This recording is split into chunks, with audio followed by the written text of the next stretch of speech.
Hey guys, cyberlink here. Some of you may have played with me back in T1. I played under the name of Pyro. Mainly played in the shifter mods, Renegades, Annihilation, Paintball Attack, stuff like that. Dabbled a little bit in T2 on Goonhaven and a little bit in TV.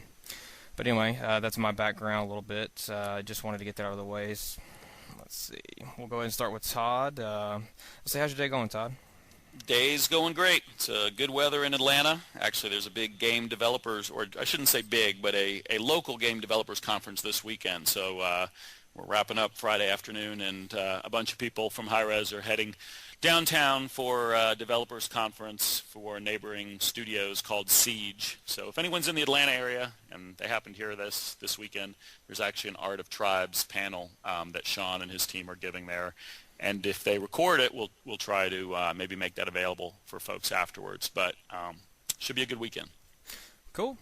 Well, I got a bunch of questions we're going to go into, but I guess before that, I just want to go ahead and say that a lot of this stuff is subject to change. I mean, they're still testing, they're still doing all this other stuff that they got to get ready for us for beta. But let's go ahead and get into some of the questions. So we'll start off with the big one, actually, with closed beta. How close are we? All right. We have a date. You heard it here first. The team's working hard for closed beta to start on Friday, November 4th. So a few weeks away. We plan on announcing that more broadly next week. And as you may have known if you've been following us, we wanted to start in September originally. That was kind of our original plan. But there were a few adjustments that we wanted to make before beta. Specifically, some things we've been working on are character progression elements. Those were things that weren't in alpha but will be in beta. We can maybe get into some of the details of those later. And secondly would be changes or improvements based on feedback from the alpha testing group. So some of the things, of course that group was under NDA, but we've in the past shared some of the high-level things that we got feedback about. Disc jump strength was one, some challenge that people had in chasing down flag cappers, which is a big part of the game. Basically, ability to quickly gain momentum from a standstill, and even overall speed of the game. So all those were elements that we've been pretty transparent. We had one set of kind of physics code and dials around the first build that we took to QuakeCon, and then we adjusted some of those for PAX and Gamescom. We tested it in alpha, and those have gotten further tweaks between alpha and beta. And around those things, at least, I think that players that were in alpha will be pleased with what they see in beta. So that's the set of code we'll be rolling out on the 4th of November. Cool. Quick question, how were the testers chosen? So first, we're still in the process of choosing beta testers. So if people haven't received a key yet, they don't need to panic yet. And the other thing we're going to announce next week is basically that there's 3 ways to get into the beta. First is hand selection from all those folks that registered with us, so that's still ongoing.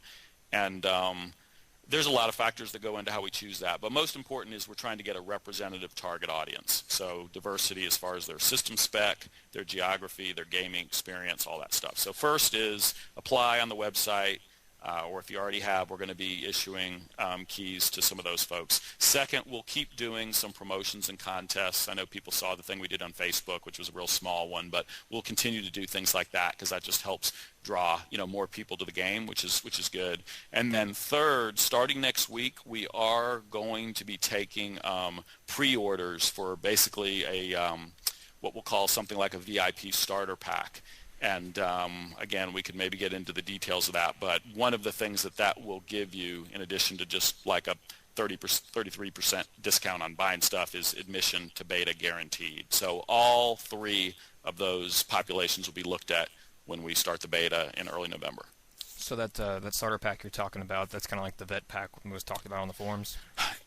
Well, there have been a few packs that were talked about on the forums. I don't want to imply that it's like a buy one, get everything pack, because that's not what it is. It's more of a way to get VIP status in the game, which will put you in basically a more elite set of queues. It also gives you kind of a bunch of in-game gold so that you could purchase classes, and again, you're getting basically a discount on that and a booster. So it gives you a pretty compelling, starting experience. But it should basically, be positioned as a starter pack versus a, hey, this is all I would ever have to buy. But one of the things that it does include is admission to beta. Okay. Do you have an idea how many players are projected to be at launch? Launch of beta, you're asking? Yes. I suppose? Yeah, CBT. It's not finalized yet. What I can say, it's certainly going to be many thousand that we'll be looking at. Of course, a lot depends on the pre-order, but we'll give more guidance on the number as we get closer to that early November day. The other thing I wanted to make sure people know is that we will have servers for this first phase in North America and in Europe and in Australia. So anyone from those geographies is definitely encouraged to apply or to look at the pre-order if that's something they're interested in, because we want to, as part of the beta, test servers in all those markets. Okay.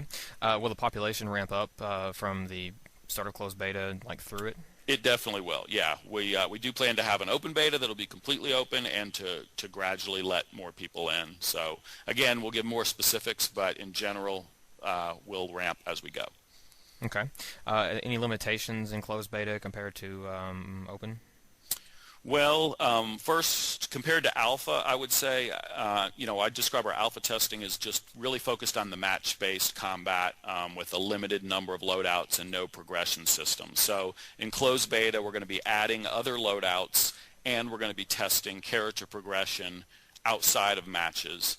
But at least for this first phase, there's no guarantee that progression will not be wiped along the way. We'll just have to continue to work with the beta population and see what makes sense and communicate along the way. And then once we go to open beta, at that point, our intent would be to maintain progression and obviously just to scale up as far as number of people and potentially other geographies. So. Okay. Will the alpha testers be passed through to beta? Yes. We look forward to having them on board. Excellent. Contest winners, the Facebook ones and the rest of them y'all have given out and stuff like that, they're going to be joining us in closed beta?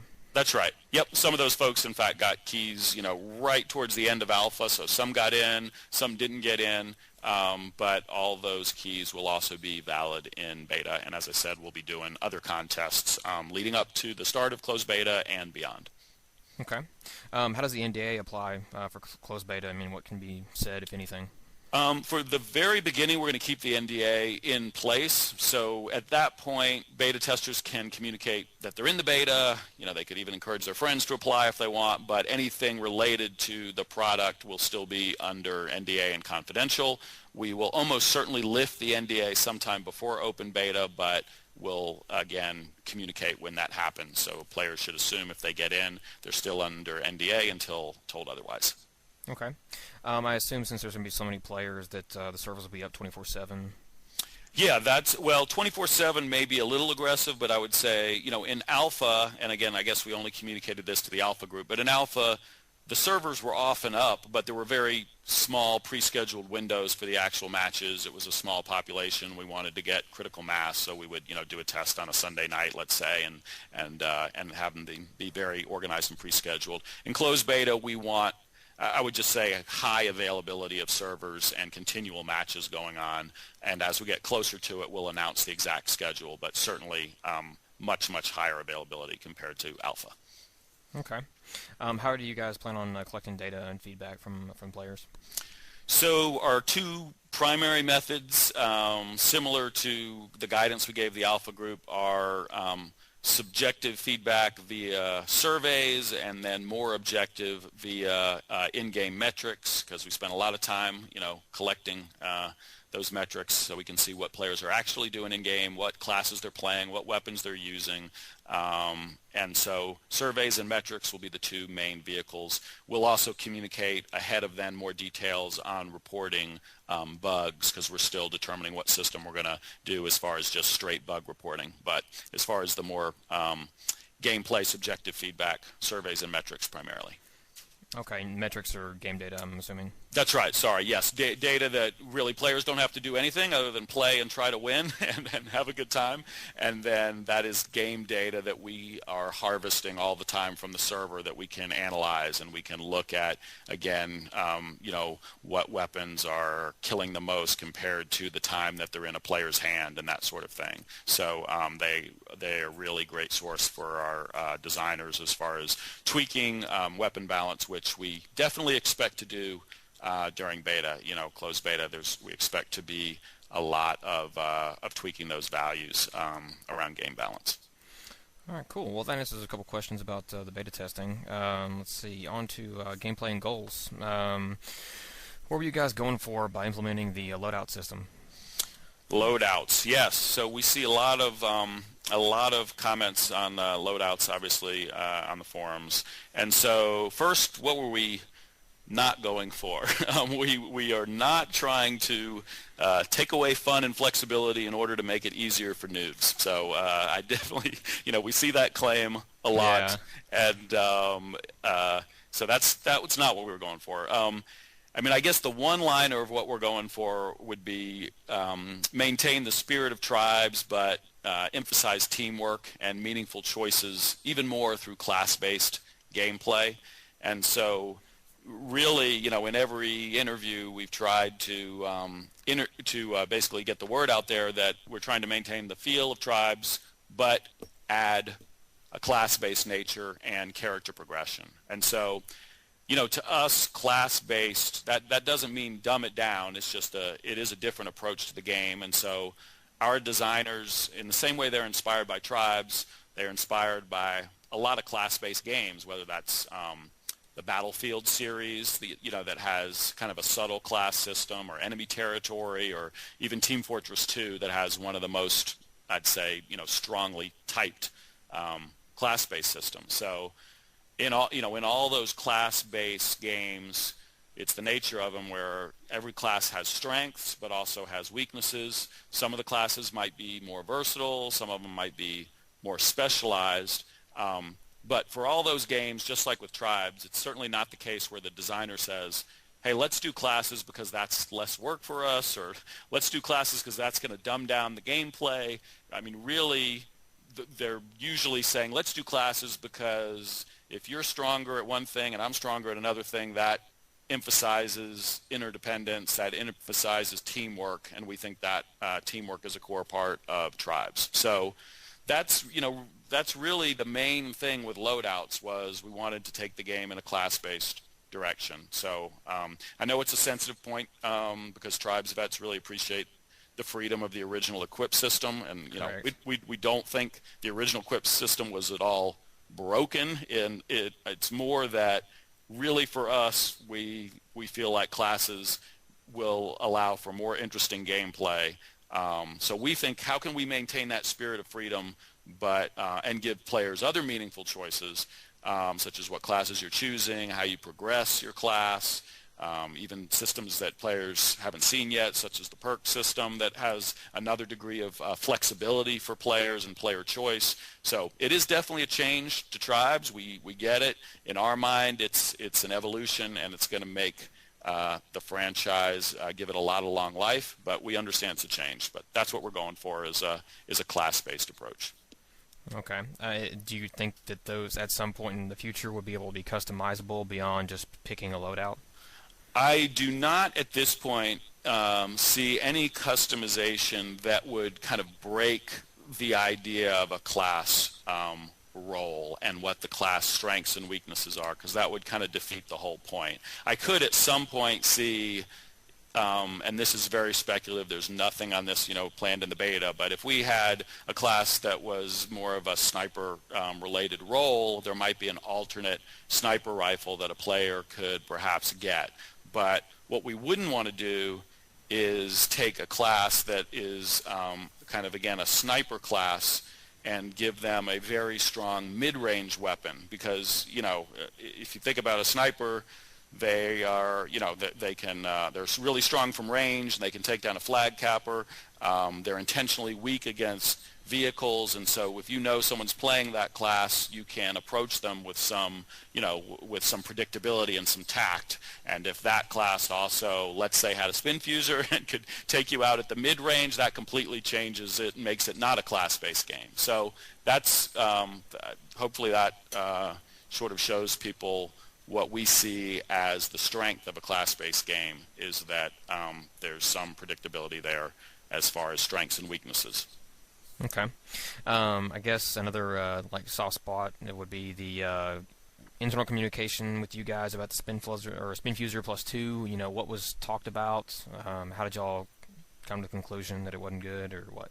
Yeah, that's a good question. And kind of related, I'll hit the spin fuser one, but back to your configuration. I mean, another just important way to think about it is if we had this large universe of weapons and players could kind of pick their own, we really feel that the game would, after a series of months, basically a dominant strategy would emerge. So in game design they talk about the dominant strategy, which is, that's just considered the best way to roll up your character. And so we feel like that most likely the community would converge on a few builds, and everyone would be running around with kind of the same Swiss Army knife, really generic builds, and they might be fun, but it wouldn't be a class-based game, and there would be less teamwork and interdependence. So that's kind of the other point on the mix and match request. So yeah, specifically about spin fuser plus 2, which it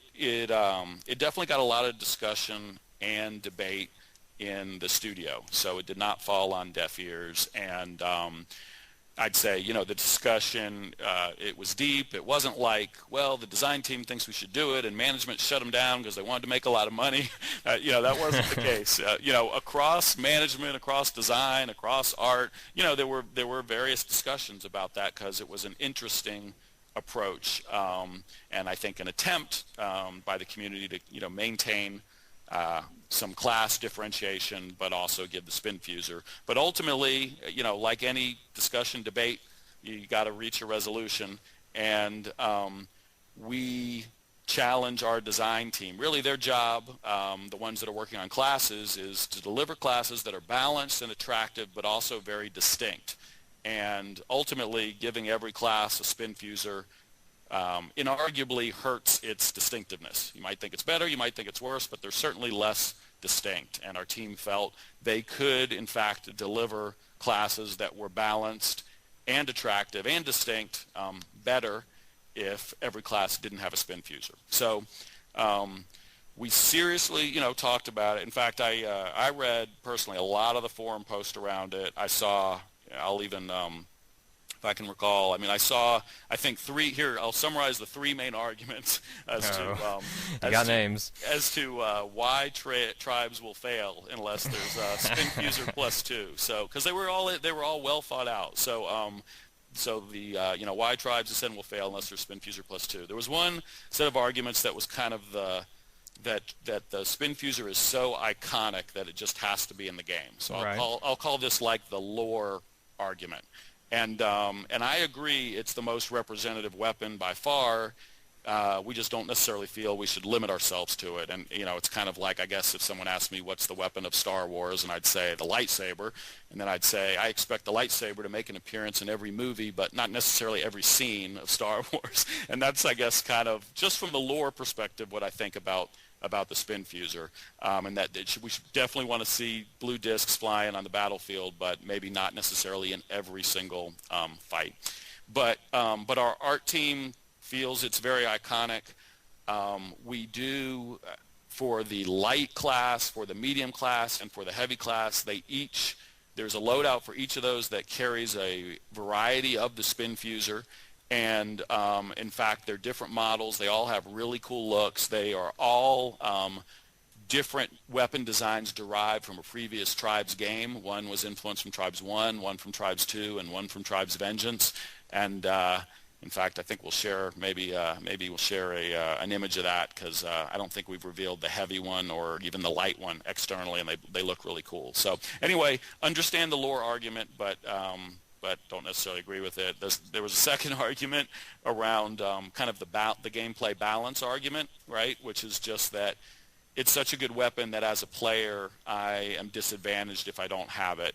And specifically, it's good at multiple ranges, it can do AoE, and it also really can boost my speed through disc jumping, and that's just so important that I can't, it's indispensable. And bottom line, if it turns out to be that indispensable, then our designers aren't doing their job with the classes. So we have alternate movement devices for players, whether they're movement boosts like other self-impulse devices like the Arcs Buster that we've talked about, or whether they're just movement boost options like we put on the Jumper class. We basically just want to give other players ways to accomplish that task. So players know it's a great weapon because they used it before, but our job is to make all the other classes feel just as viable. And then the third argument I saw, which was cool, was the argument about the the ball sense. So kind of there were some analogies to sports and how playing with the ball just kind of has a feel to it. And so this was like the feel argument, that the projectile-based weapons and the spin fuser, they just feel so unique. They're fun and unique, and really people should be exposed to that because that makes tribes. And again, I'll agree that those projectile-based weapons and the spin fuser, they feel awesome. The question is, how is best to expose players to that? One of the classes that we plan to make available to players for free will contain the spin fuser. So if I'm just coming into tribes and I'm just starting out, I will have an option to play with a class that has a spin fuser and get that feel. But we also want a free player to come in and have a weapon that they might be more familiar with, that would be a hit scan based weapon, because for good or for bad, a lot of people, that's what they're used to playing. And so to take the ball analogy further, yeah, I kind of feel that a lot of the people aren't. I mean, if they want to play hit scan, they'll play a hit scan game. But they just kind of, I think most of them get the idea that when they play tribes, it's more of a timing based shot, not necessarily hit scan. I think that's one of the other issues. Yeah, no, I understand that, because again, it is it's introducing a new set of weapons to the series. So I totally understand that. Bottom line, we'd like to have those players get exposed to tribes, and we don't see any reason why those weapons can't fit in the universe, either from a lore standpoint or from a gameplay standpoint. So we think it's a great opportunity for someone to come in and maybe they never would have heard of the spin fuser and picked up the spin fuser, but they're going to start with a hit scan weapon, and they might find that a spin fuser or one of the other projectile based weapons, the bolt launcher, the Arcs Buster, is fits their play style and is a lot of fun, and they see that on the battlefield, and you grow more players that learn to love the spin fuser. So I guess I'm repeating all that just because I want people to understand that when they're expressing these things, we are reading them, we are listening. In some cases, and in particular the spin fuser plus 2, we disagree with what the best step is for Tribes Ascend. But ultimately, I quipped that Tribes is about freedom, and we want to give people the freedom to play without a spin fuser if they want to. And that's really what the thought is. We've got at least 3 loadouts at this point that have spin fusers. They're a different variety of spin fusers, and so those are choices available to players. We've got many other ones that don't have spin fusers, and we'll see in beta, our designers believe that many of those classes with spin fusers and without spin fusers have a place and will get played, and we'll hopefully prove that out during the beta process. Okay. So currently, what are some of the gameplay goals that the studio has? Gameplay goals new to beta, or Yes. just in general? Okay, yeah. So as I mentioned before, there's a few physics tweaks around with speed of the game that we adjusted further from alpha that we want to validate in beta. We know they feel better than ever here in-house on the build we've been playing. So that's one. But the bigger set of new systems that are going in are around progression. So progression of character is a big additional set of systems for us that we really want to introduce into Tribes Ascend, and specifically that means a perk system and a skill system per class. So that is new. It's not something the alpha testers got to see, and so that is the system that we're working on over the next few weeks, and in addition to others, but that's the major one, and that we want to get a lot of people exposed to in beta. All right, you brought up a topic in that, the character progression. Why have that in Tribes Ascend? Why have character progression in Tribes Ascend? Well, there's, I guess, there's two types of progression, right? There's in games, simply speaking, there's player progression, so I'm achieving more mastery and advancing as a player, and Tribes has always been great about that.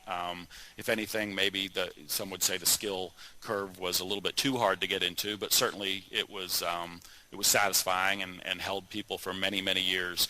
But character progression is really something that is in almost every game today, right? I mean, whether you're playing, it's not just an RPG. If you're playing a casual iPhone game, a shooter, a web-based game, everything at this point almost has some form of character progression. It's I think just a great innovation in gaming that's been embraced in the last 10 years. So I guess first reaction to the question, because most of us play a lot of games other than shooters, and it's kind of like, I don't know, someone saying, why have internet on your mobile phone? It's like, because it's an awesome innovation that's kind of taken for granted by people that use phones these days. So, and I think the reason that is that people enjoy progressing, and some players progress their player skill at different levels. And so if they have a character progression,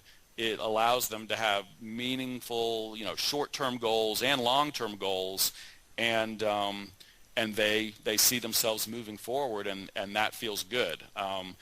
Particularly in a game like Tribes, where it takes a high degree of player skill, higher than many other games, and a high reliance on your teammates, often depending on the game type, but certainly in Capture the Flag, then I think character progression is even more important, in that I want to feel like I'm moving forward on some dimension, even if my teammates suck, and to be honest, even if I suck. Certainly I should move forward faster if I'm succeeding and my team's succeeding, and that's what our systems do. But you want to reward also the playing of the game, so there's that always progress forward, and that's part of why people play games. So that's a bit on why character progressions in Tribes Ascend and in most other successful games today. Okay. I mean, can you give me an example of how long character progression would take? I mean, say you have a player plays for an hour or two a day. Would it take him 3 months to get to whatever the max level is? We'll just say 50 because that's what GA's is. So this is definitely one of those qualified answers, because the system hasn't been tested by real players, and as I said, that's one of our major goals of beta, is to understand what values feel good. But I can tell you that the build that is right now, the one that we played, today in the studio, as currently configured, for me to fully max out a particular class, so not all my classes, but a particular class that I really like, let's say like the soldier that carries the spin fuser, the medium build spin fuser, that would be, if I didn't pay a dime, that would be approximately 20 hours of gameplay to fully max out the skills and perks for that class. If I was a VIP, I would probably do it in about half the time, so it's like 10 hours. If I bought a boost, I could do it even faster. So those are the ballpark numbers, but again, those are values that will not be finalized until we're done with the beta testing. Okay, so you can actually stack with the, I guess I'm going to call it the vet package, and then the booster? As currently envisioned, you can. The VIP pack is a one-time account-based thing that, again, you pay for it once and that applies forever, and the boost is, temporary, that as long as it's active. And yes, they will stack. Okay. y'all have any idea how many levels you're going to have in this progression system?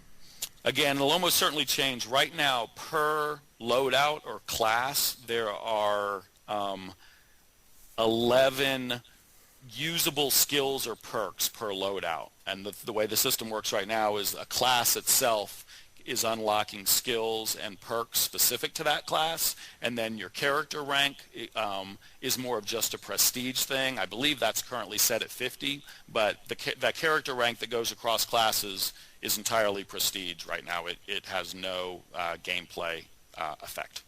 Okay. Well, that's pretty good info. Let's move on to servers and social stuff. How will the server selection list work for Tribes Ascend? I mean, is it going to be something like we've seen in the past in, T1, 2, and TV? So the UI is definitely a work in progress. I'll speak about beta since that's the next milestone coming up. And so for closed beta, they're going to be high-res servers, again, in North America and EU and Australia. You'll basically just be choosing a game type and hitting join, and there's some light matchmaking that goes on, but then generally you stay in your group and there's backfilling going on of that instance. So pretty traditional way to join, very quick, very easy. I'll emphasize this isn't going to be in place for the first phase of closed beta, but as we've communicated in the past, we do want to support private servers, and for that we would anticipate a fairly traditional server browsing experience where you could look at named servers, but we want to have that in place before release, but those will not be in place for the first phase of closed beta. Okay. That actually was going to lead my next question, is that if that was going to be included, because I know some players just want to hop into, Goonhaven is a good example. Most players, hop in that to play with each other. That's right, and again, we're working on that, but at this point, it's not going to be in place for closed beta. And we also really, again, as I mentioned, a lot of the way we get feedback in this first phase is we want a lot of matches to happen. We want to collect all these in-game metrics, these game stats from the servers, and do it quickly. Be able to cycle new versions out quickly, and so that's another reason why it really helps us accelerate the feedback and testing to have everyone playing in the same sandbox at the beginning. Okay. As far as servers that we can rent and stuff like that later on, do you have any ideas for server flags beyond what you've said about, generator stuff, things like that? Nothing beyond what we've said. Again, those are the type that we've communicated in the past on generator gameplay or health regen on or off. Those are fairly simple things for us to implement. So we're going to take a lot of cues from the community around what people want, but because that's not a deliverable in the first phase of closed beta, those are not being worked on right now. Okay. Any idea how the social system is going to work for TA? I mean, are we going to have friends lists, clan rosters, calendars, looking for clan options and stuff? So got a big roadmap of a bunch of cool features. The one that's in right now for closed beta is a pretty simple friends list, but it will help. And then next on the priority list is a party system, so I can more easily join. And then next would be clan rosters. After that, more general kind of esports type support. But again, the only system that is more of a definite by the start of closed beta in early November is the friends list. Okay. Well, I mean, that's it for my questions and stuff. Do you have anything you'd like to say to everyone? Good questions. Hope people got some real answers.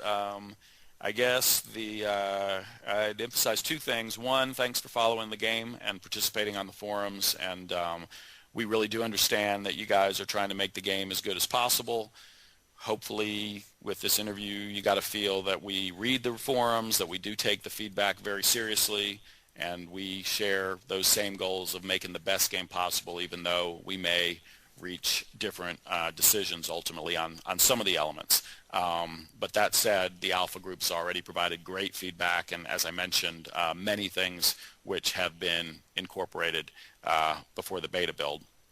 And then, I guess the second point would just be, the way our studio works, the Tribes Ascend dev team, it plays the game every single day. To be honest, sometimes they play it multiple times a day because we'll do multiple builds a day, and with every new build, they play it. And so ultimately, that team is trying to make a game that they're going to enjoy for the long term. That's really their goal. And so some of the design choices, the more controversial ones maybe for tribes vets, specifically around classes and around progression, a lot of it is coming from a group that that plays the game every day and wants to continue to play for the long term and have a big group do that. So I guess we share that in common with many of the tribes vets, and that tribes vets have played T1, T2, and some of them TV, for quite a long time. And so we share the same goals. We're also just looking at what systems for today's game players we think are gonna hold people, and even for ourselves are gonna hold people. And that's really what drives a lot of what goes into Tribes Ascend. So that's the stuff I got. I appreciate the interview. We'll try to maybe keep these going a little more regularly, just because I know we've been dark for a while, and it's really just because we've been heads down. Team's been working really hard to bring you a beta build, and we look forward to playing it online with all you guys. All right. Well, there you have it, guys. Some answers to some forum questions and community questions that have been floating around. Hope it cleared up a couple things for you. There's a lot of misinformation out there, but thank you, Todd, for your time and for the answers and stuff like that. Hope to talk to you again. All right. This is Cyber, and see you guys. See you guys. Bye.